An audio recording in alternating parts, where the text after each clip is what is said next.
We're going to open up the floor for some questions, some mild comments, we'll say, and here we are. So I want to invite Eva and Katarina to come back. We have some mics in the room. Who's got the mics? Lisa and Martin got the mics. So if you have a question, raise your hand. They'll come find you. What I'd love for you to do is to stand up when you have a question so that everybody can see you. And please tell us your name and where you're from.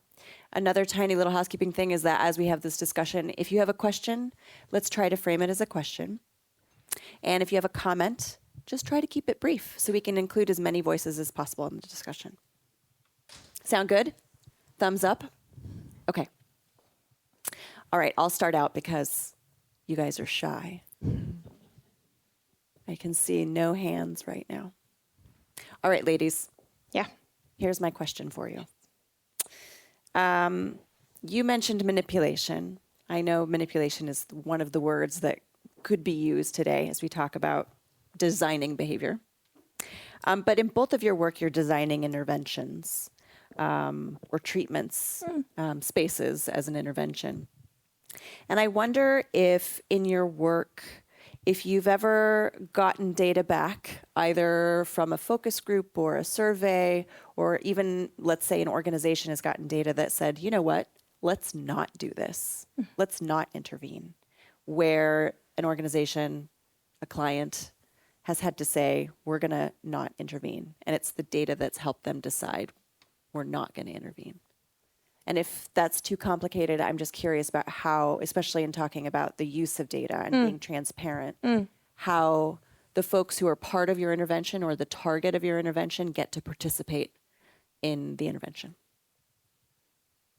Yeah, I can start. Yeah. I mean, I thought I'd start easy, you guys. I'd start easy. I mean, I don't have an answer, but Okay, great. I have another story that I think is interesting. Also, hearing you talk about the tools. It's who gets to actually do the interpretation of the findings. Like who decides what were the clues that this data is telling us. And in this urban belonging project that I showed at the end, it was really interesting because then we had the participant actually do the analysis of their own data themselves. So the conclusions of the input that they had given was also that they had empower them to make the conclusions from the input. And I think that was for us a really important changing point. Not to say that they didn't say don't intervene or, Right. but it was just also giving us so much more confidence on trusting those conclusions because it was like a circle and not a linear thing. So I thought that that was interesting. One thing that a consequence of that, though, I think always when we do things that is really thorough, and I would say that a really interesting and good process is that it takes a long time. So in that case, one could say that the interventions, they have not even happened yet. But if you look at it the other way, maybe the intervention is a process and not the thing you do. Yeah. And then it always happens in one way or another, but maybe depending. Yes, and scenarios, the process and the product. Yeah. What do you think, Katarina? I think that it's never happened to me that, okay, I think the resistance or the being hesitant happen before you start the measurement. Before, it's like the internal obstacle of starting, of actually knowing that I will be able to see my mental health, what is happening in my organization, and feeling responsible, and I do need to take action. It's like looking yourself in the mirror and seeing the things that you really don't want to see, and getting over that bump, then and seeing the data that you have and being willing to work with it, then you're on the road to success and making your organization develop and making you develop. But that's my problem is before that. And does in your mind, does because we're talking about the human making the decision Yeah. whether or not to progress, Yeah. right? And how do folks who participate or who are part of organizations that might use WAY or use this tool to help assess their mental health while they're at work? Do they participate or with the human sort of making the decision to deploy, or like what's the feedback loop, I guess?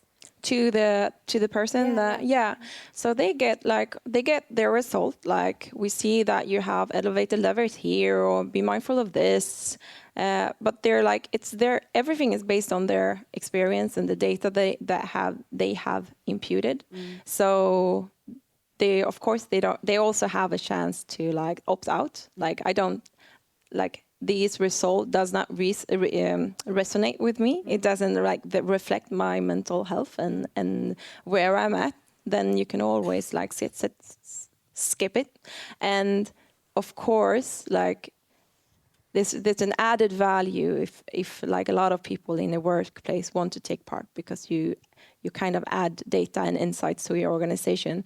But it's always your choice. There is no it's never going to happen that anyone like tells you that you have to do this. Yeah. Yeah. So it's always your choice. Always participating. Yeah. How about you guys? Oh, question up front. Martin never runs.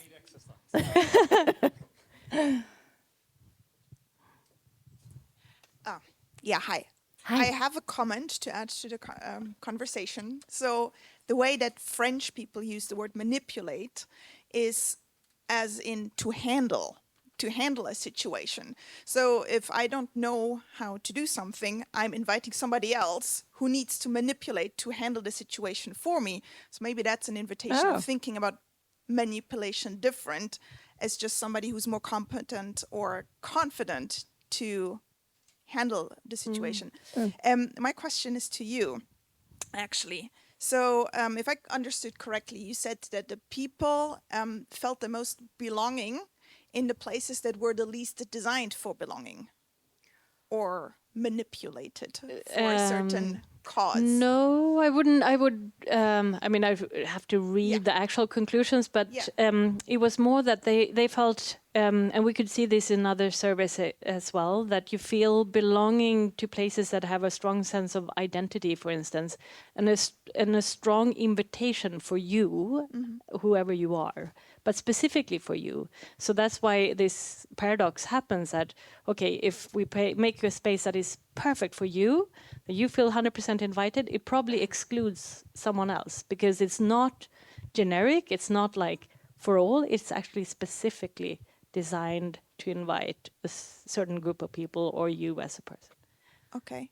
So it just gave me the idea, for example, when we look at street art, like kids that spray walls, it's usually in places, I don't know, at the back of a community electric hub building, right? So these really liminal spaces nobody thinks about, they appropriated themselves. I was just wondering if there's any research or any think that, like, and then what?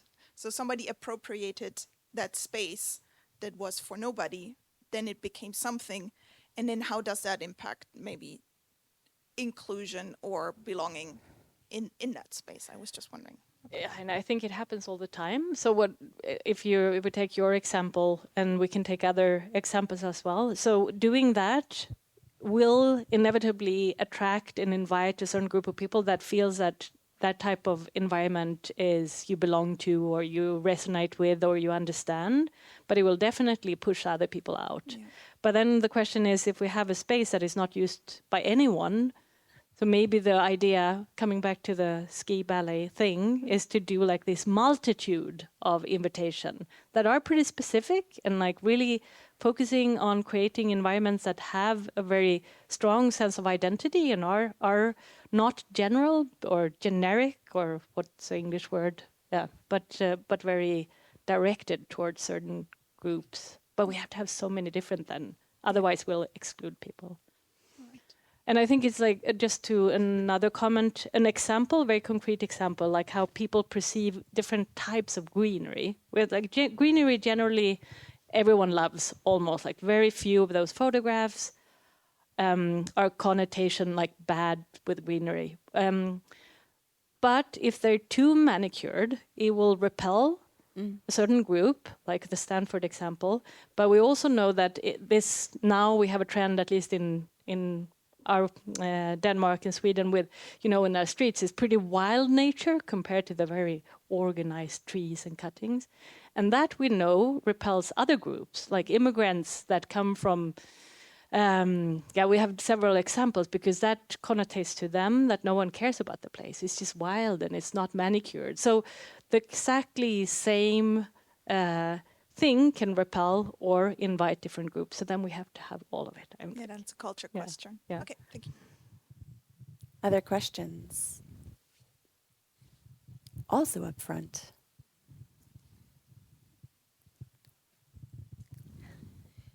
My name is Pavla Krusala. I am a professional executive coach. And I have a question to you. Yeah. Mental health seems to be a big issue today. And I'm thinking of, it's a big step which you are taking, offering the organizations also the responsibility for the mental health. And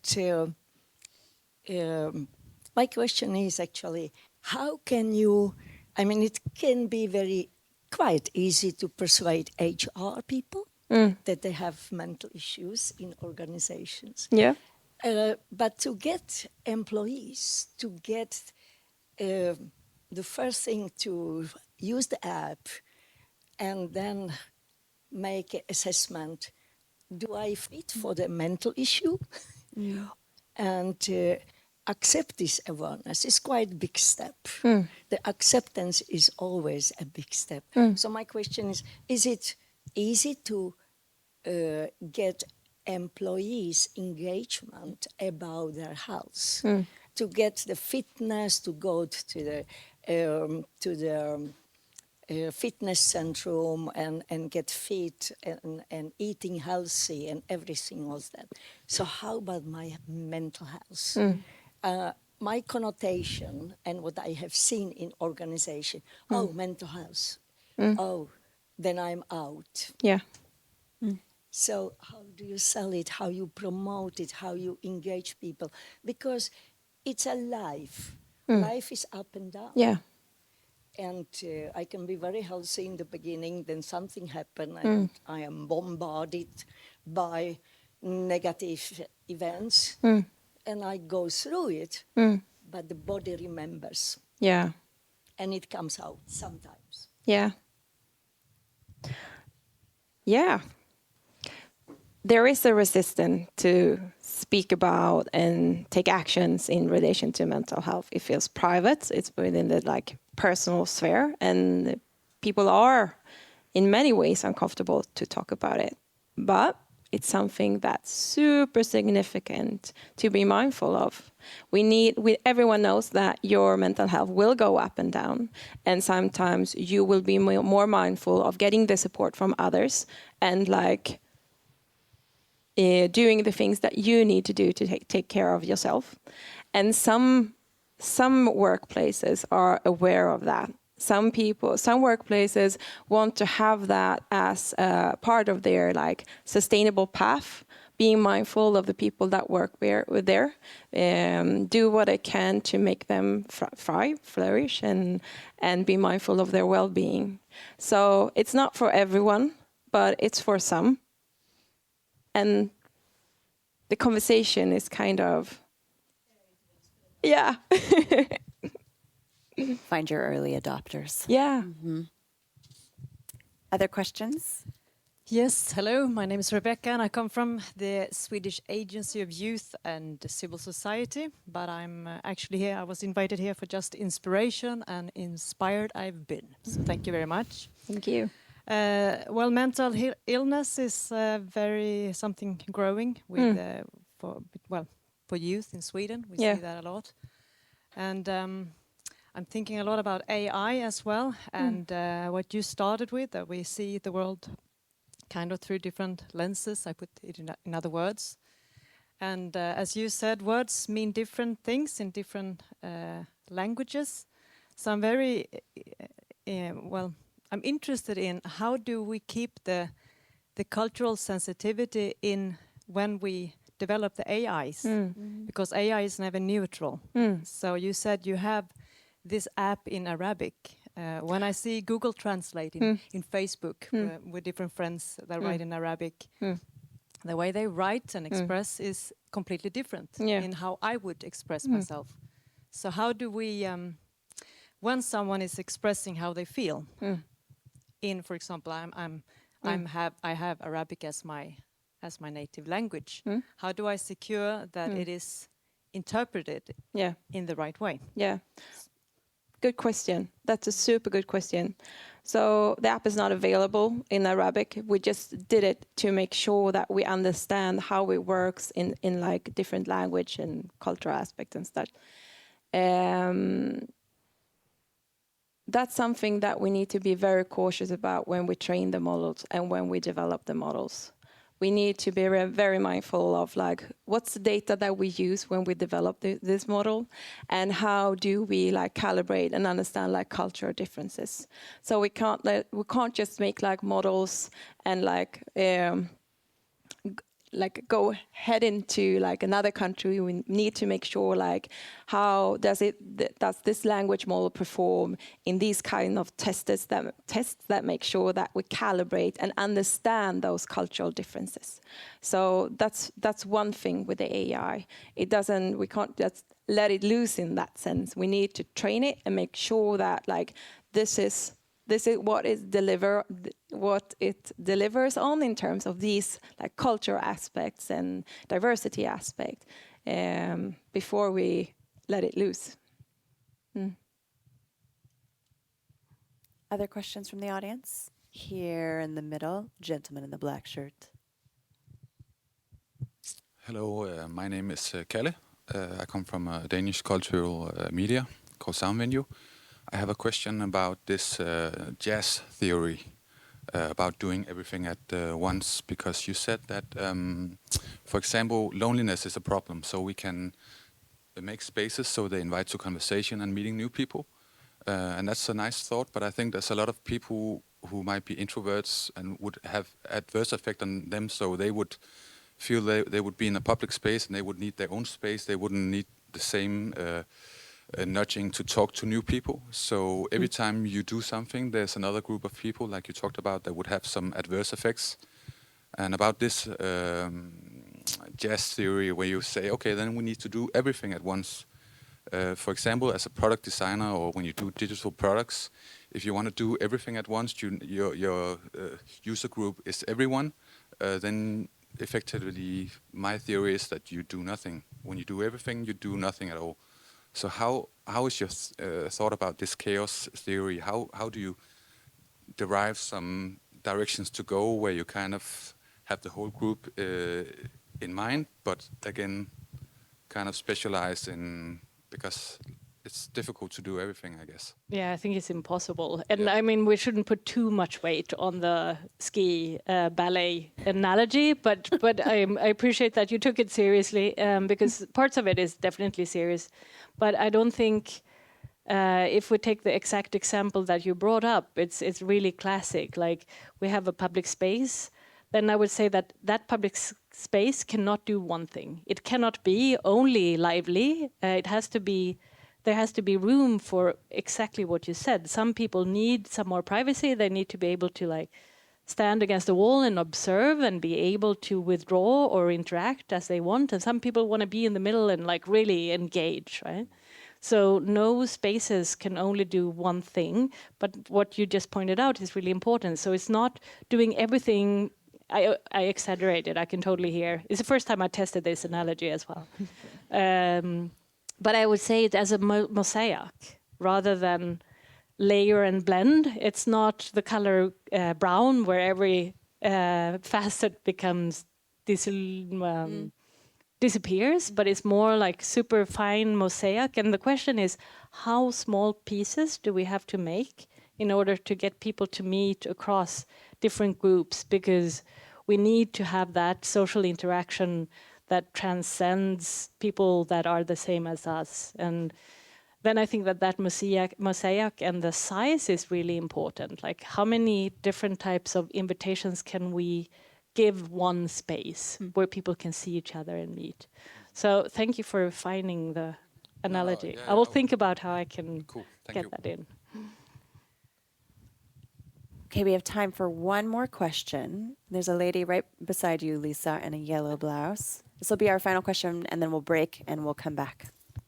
Hi, I'm Francis. I work for the Oatley Futures Lab, and I'm super interesting. Thank you for your talks. I'm interested in this idea of like who gets to decide what a space should be in terms of the agency of like local people versus what government might have as a vision, and the sort of the disagreements that can upstore, and also the idea of like digital communities being on the rise, and the idea that like co-creation is becoming a big thing in that space, and whether that's something that can kind of be brought into the physical space. You know, who gets to decide what the vision is, and have a say.